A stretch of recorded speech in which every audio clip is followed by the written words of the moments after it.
Hi, everyone. Ed Bixby here from the Global Green Burial Alliance, and this is Spotlight Now. Today, I'm here with Julian Ferguson. Julian is the Customer Relationship Manager at Eco-Coffins, one of the largest eco-coffin makers and distributors in the UK. In addition, Julian is the General Manager for the Association of Green Funeral Directors and one of the organizers of the Good Funeral Awards, known in the industry as the Funeral Oscars. Julian has a deep interest in supporting and establishing practical, economically viable, and sustainable practices that protect and enable the environment. Prior to entering the funeral industry, Julian has held senior board level positions across a number of industries, including business consulting, eco-commerce, enterprise level software development, and advertising. So welcome, Julian. Oh, thank you for asking me. Absolutely. It's our pleasure. And we love the ability to be able to introduce you to our providers and, our consumer advocates. So, Julian, tell us about how eco-coffins came to be. Well, it's been a slow evolving market, really. Obviously, eco-coffins have been around for thousands of years. I mean, a wicker coffin, goes back to almost the Stone Age.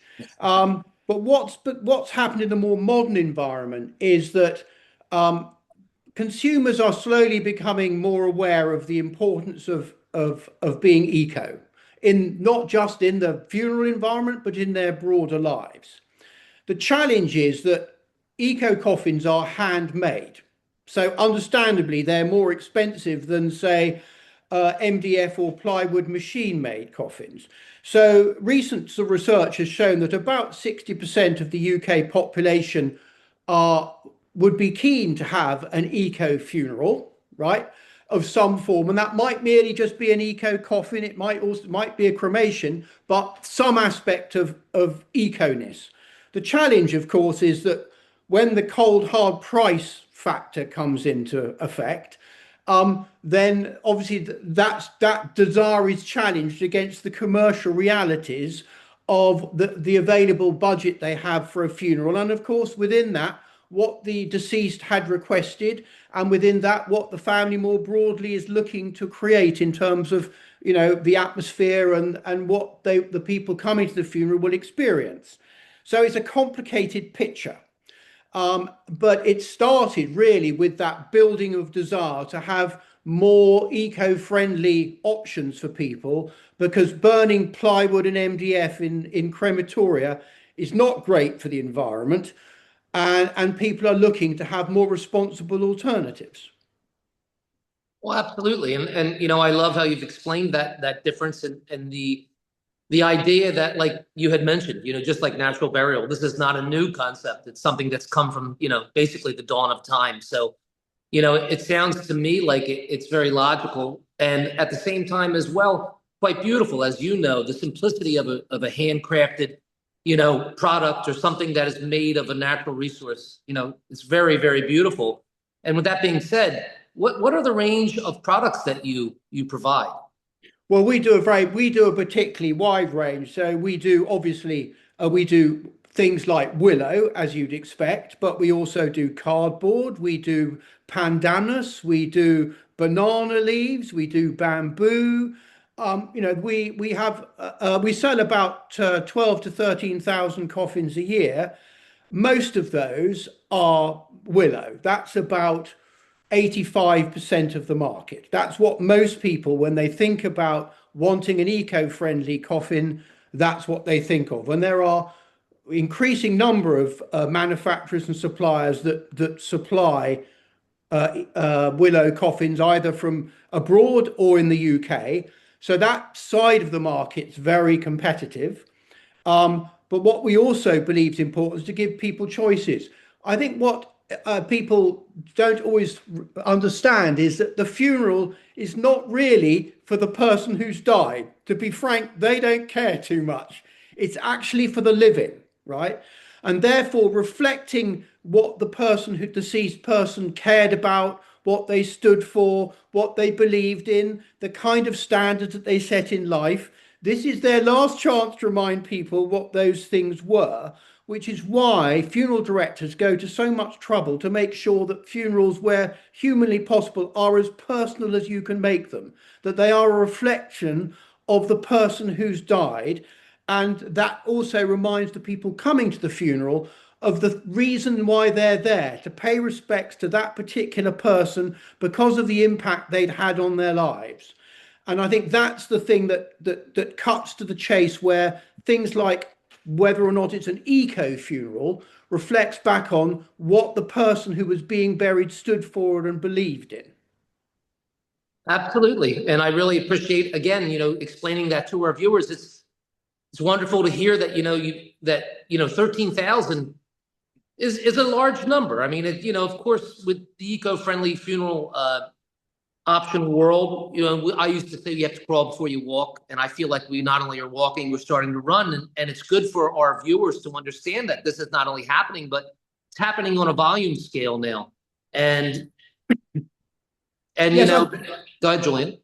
so I think that's true. It is growing. It's still a fairly small proportion of burials. I mean, I would say that, funnily enough, there aren't exact numbers for this, but I would guesstimate somewhere like 8% of all funerals are what would be called eco funerals, and by that I mean something like a woodland burial as opposed to a cremation. And sadly, the big impact on the UK in terms of funerals is something called a direct cremation, right? Which is driven principally by cost, which is where the deceased is picked up by the funeral director. It's put in a casket and taken to the crematorium. It is then burnt in the crematorium, and the family get the ashes through the post. No service, nothing like that. The absolute basics. But that's growing in popularity quite rapidly. To give you a sense of that, in 2019, direct cremation was 3% of the market. Today, it's 21% of the market. And that's challenging for funeral directors, because a direct cremation would be, they vary in price a bit, but around about £1,300, whilst a funeral could be a burial, for example, would be nearer £4,700. So you can see there's a huge differential between the two. And so that is proving challenging for the industry, because obviously the margins are lower. And also, it's not really what they like doing. They want to provide a personal service to the deceased. They don't really want to be just doing kind of bulk dealing in bodies, which sadly is really what direct cremations increasingly are. That said, funeral directors are, shall we say, intelligent and clever people, so they offer combinations of these things. So you could have a service in a chapel of worship, and then have the direct cremation, which would be much cheaper than doing a full-blown funeral. And there are all sorts of variances between a full-blown funeral and the basic direct cremation that fulfills what people want at different price levels. What that starts to challenge, of course, is the eco-friendliness of the outcomes, because obviously in the UK, the most popular form of burial is a cremation. And although the numbers have dropped a bit, it's still more than 50% of all burials are cremation. So that's a challenge for us. No, absolutely. And it's a challenge here in the United States as well. And with the direct cremation, for the viewers to understand, you lose a lot of the memorialization and celebration that's involved with, a full body burial service, let's say in a natural setting, and that's unfortunate. But at the same time, because of the cost restriction, like you said, with people's budgets, I think it really points to the fact that people might want to look into the idea of planning for this in the future. Pre-arranging is really important. And if people plan ahead, of course, not everyone can, that can change the outcome as well. And, obviously you guys, you offer a lot of different products. You had mentioned banana leaf, wicker. Can you walk us a little bit through, how you came up with your design and your production process from, let's say, from the raw materials to a finished coffin? What does that journey look like? Where does it start and where does it end? Right. Okay. So eCoffins has been going now for 25 years. And it was actually started by my brother-in-law, William Wayman.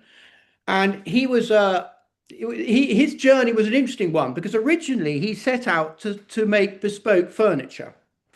Now, unlike the US, where there is a tradition of cabinet makers in most major cities, that's not true in the UK. I'm sad to tell you that we are more than happy to go to IKEA and buy furniture. We don't have the same tradition at all.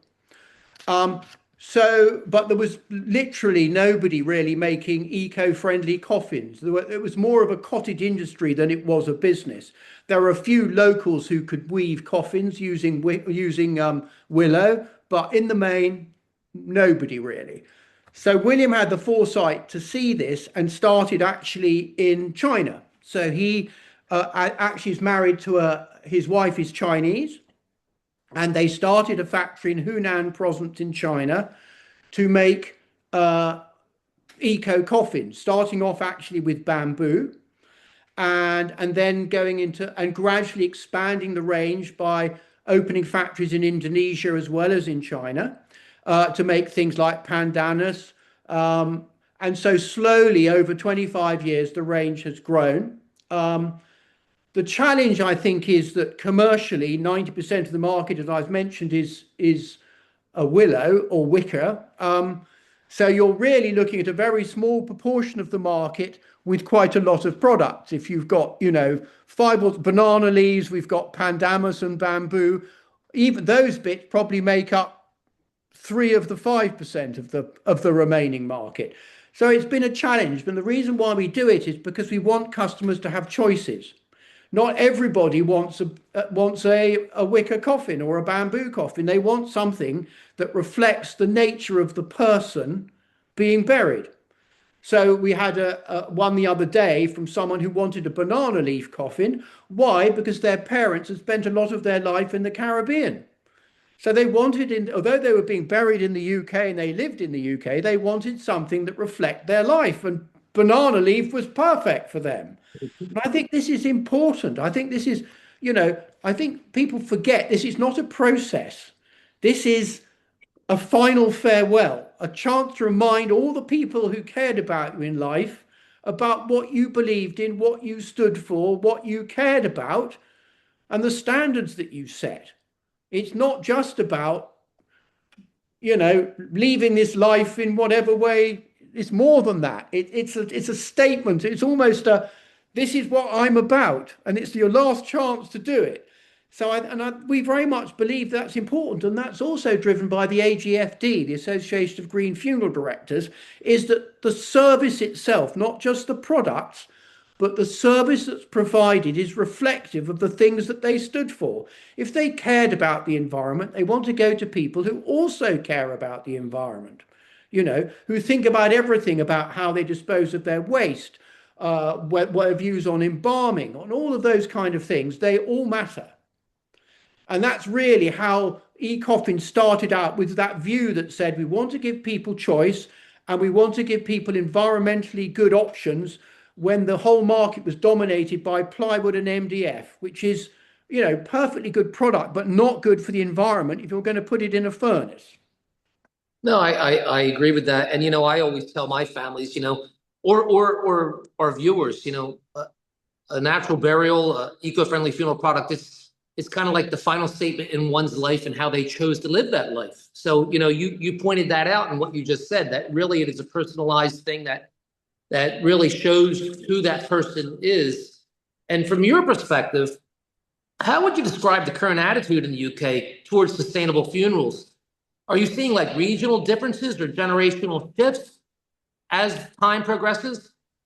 Well, there's a couple of big factors that I think are influencing the outcome for good or ill. I think the first thing we need to make clear is there's a lot of consolidation going on in the UK funeral industry, right? The days of when, there were lots and lots of little independent funeral directors, one in pretty much every town in the UK, that was a little family business that really knew all the locals and was a pillar of the community, sadly is gradually being eroded and replaced by big corporate entities run by venture capital, And they're buying up all these little funeral directors, and they're becoming a much bigger, should I say, wheel and spoke operation. So they'll have lots of little front shops where people can go, but all the work will be done in centralized hubs in the area, which is a shame, but of course it's a commercial reality. And it's understandable, because if you think of a local funeral director who's thinking of retiring, his children don't want to go into the business, what are his options? Sell to somebody like Funeral Partners, who are buying up a lot of the independent funeral directors, or just let the business go. So it's totally understandable. But what that means is that choice is becoming increasingly restricted, as often happens with any big corporate organization, where they say you have 5 choices, one of which is the eco choice, but it pretty much decides what it is. It's this coffin, it's this service, it's in this woodland burial site. But the thing that's interesting is that woodland burials are growing quite rapidly now. Awareness of them is growing. And I think it's now woodland burials account for about 6% of funerals, which is a lot better than it was even 2 or 3 years ago. And I think the perception that woodland burials are expensive is beginning to become eroded, as people realize they're not nearly as expensive as they thought. And I think that the kettle drums are moving towards the benefits of that, in terms of renewal, in terms of being responsible from an eco perspective, but also from an availability point of view. In the UK, if you want to get buried in a churchyard, that's becoming increasingly under pressure as the space is becoming more difficult, the costs are going up, and people in general are becoming less religious. So the desire to have a full-blown mass or funeral isn't really what they want. They want something that's more aligned to the person than it is to the religious background, if you follow me. So I think I think that generally what's happening is that awareness is getting better. Something about 60% of people now who are asking funeral directors about what eco options there are, which is up a lot from before, but they're still not very knowledgeable about what eco funerals actually entail, what constitutes an eco funeral. And they are surprised, I think, sometimes by some of the costs involved. For example, they expect a cardboard coffin to be considerably cheaper than at what they would call a standard MDF or plywood coffin, but it isn't actually. So those sorts of things surprise them. So that I think and we're not good in the UK about talking about funerals. It's not something that you sit round the supper table and talk about. You mentioned about preparation by having things like funeral plans. They've taken a bit of a hit recently because there've been some quite bad practice around funeral plans, and some of the sort of funeral plan providers have gone into liquidation, and that's caused a bit of a backlash. I think also that money is very tight in the UK for a lot of people. So, putting aside money every month for a funeral is difficult. And I also think that the funeral plans tend to be too focused on the process, i.e., what coffin do you want? What kind of burial do you need? Do you want, pallbearers, and how many people do you want, officiating? And not enough about the outcome, not enough about what do you want people to feel?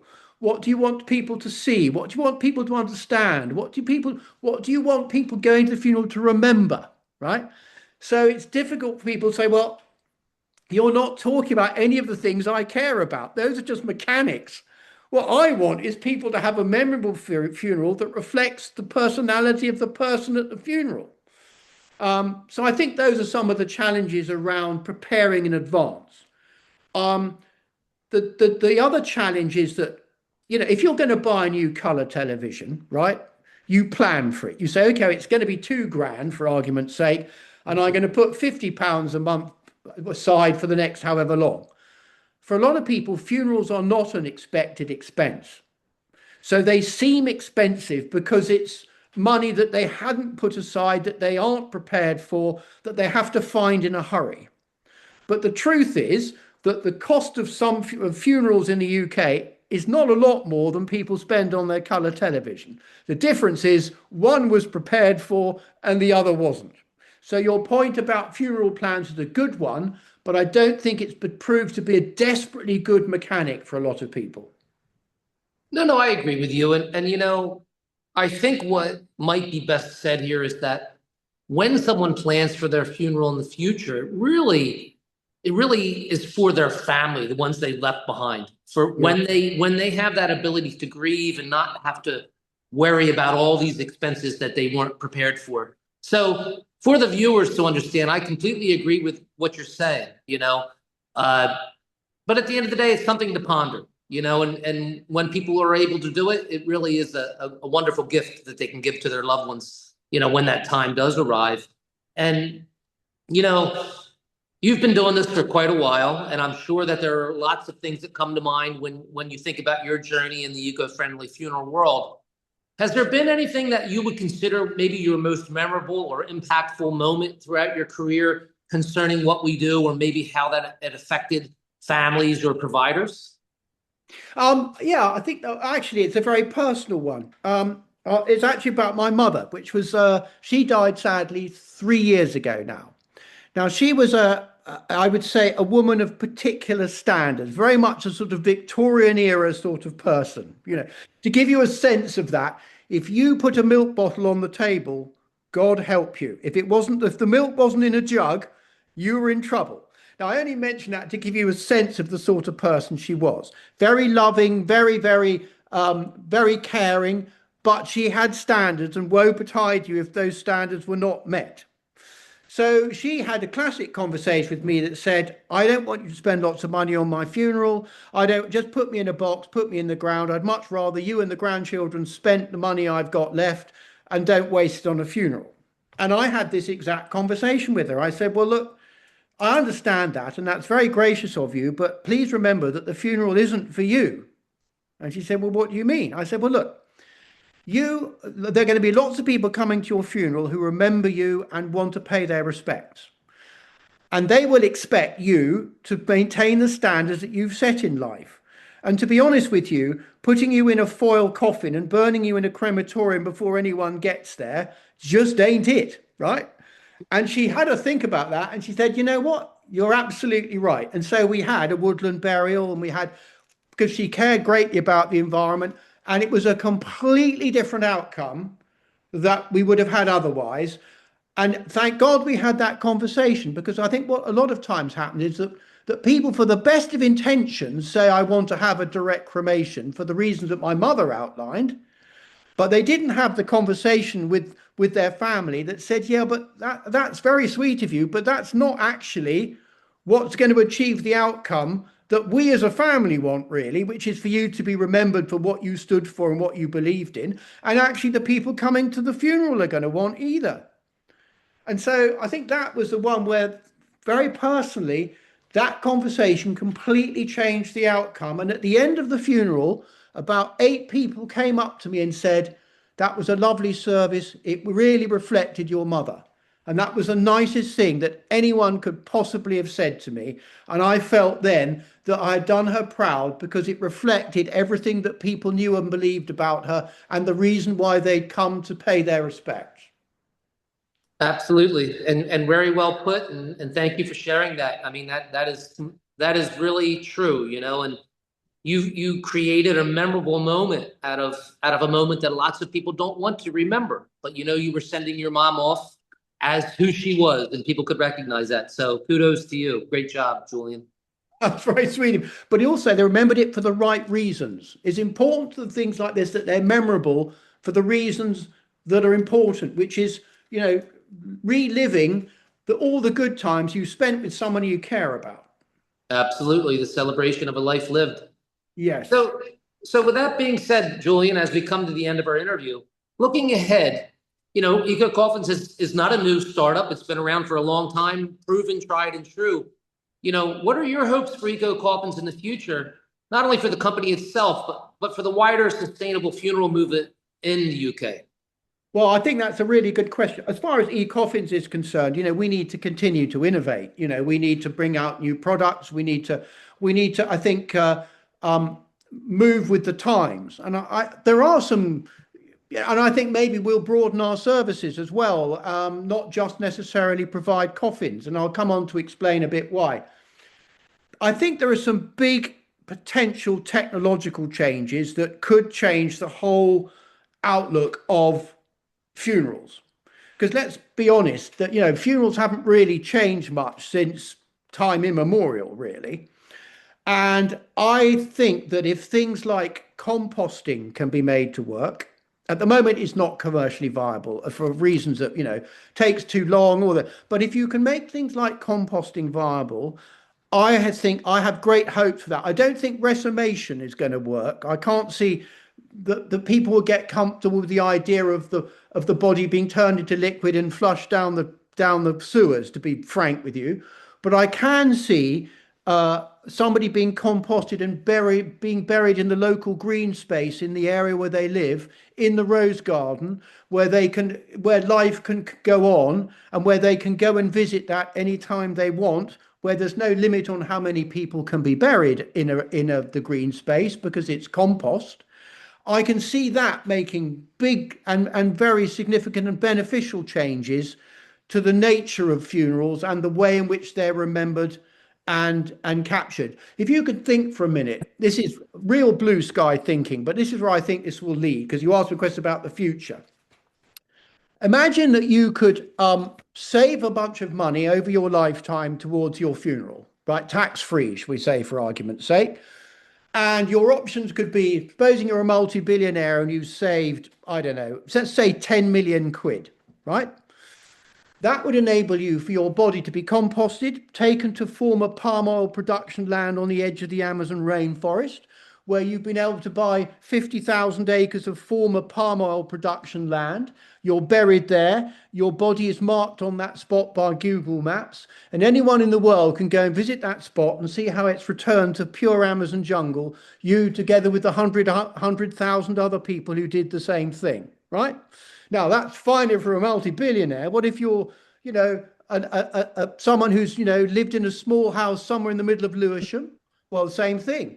You're buried in the green space in Lewisham, which wouldn't be there otherwise. You're buried in the rose garden. Your position is marked on Google Maps, exactly where you're buried. And people can go and visit there. And the money from those funerals maintains the green space in the little town of Lewisham, which wouldn't be there otherwise for time immemorial. Now, I know that's very blue sky and out there, but I was trying to illustrate to you the way I think the funeral word could change quite fundamentally, just by changes in improvements in the technology that we use, because frankly, cremation is not good for the environment. And at the moment, we are using gas rather than electricity in the UK to fire, and that's a bad all round, really. But until there's a significant technological innovation, we are a bit stuck with churchyards, woodland burials, and cremation. A few people get buried at sea, but that's not really a practical option. So I think, the technology isn't quite there, but I think once it is, that could be pivotal.